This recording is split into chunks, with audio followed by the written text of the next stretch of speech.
The second half of the opening weekend, Kuurne-Brussels-Kuurne, another ride through West Flanders and into the Flemish Ardennes with some of the superstars of world cycling present. 197 kilometres were on the menu and 6 riders went away in an early break. There be Bodnar, Gamper, De Winter, Zakharov, Fideberg and Paco. Mathieu van der Poel and Jonathan Narvaez would light things up as the race approached Ronse. Van der Poel had initially said he'd be coming here as lead-out man for Tim Merlier.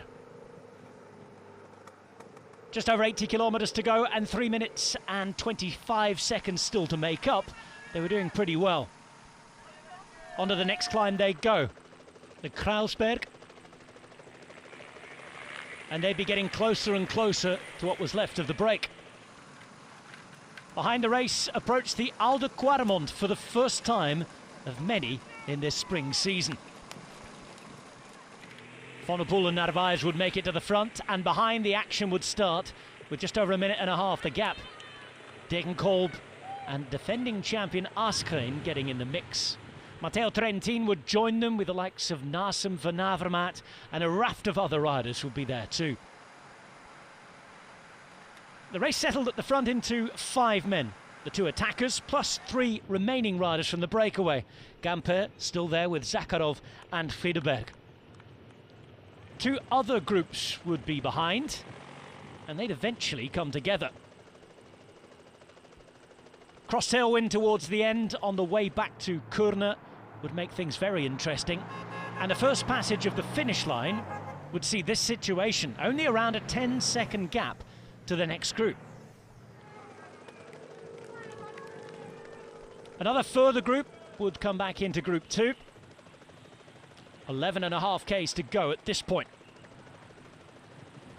And as the race went back to Kortrijk and returned to Kuurne, Kasper Askreen would do his best to close what would then become a 19-second gap.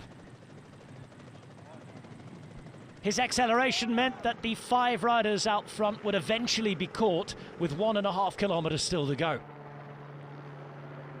And once into the final stretch, the sprint was launched. Trek Segafredo, who had been absent at Omloop at Nieuwsblad, only a 57th place position their best. Today, they'd exchanged that for first. Mads Pedersen coming across the line after being launched by Jasper Stuyven. Second place went to Turgis, third to the young British rider Pidcock.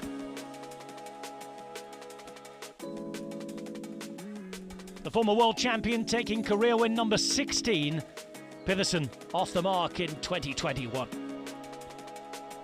A top 10 with Pedersen, Turgis and Pidcock, joined by Trentin and Biermans, Colbrelli, Pollitt, Van Avermaet, Van Leeuwenberger and Ressel making up those 10 best riders.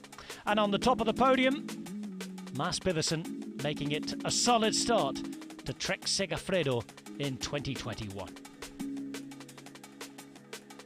And at the end of opening weekend, some top performances, plenty more cobbled action still to come.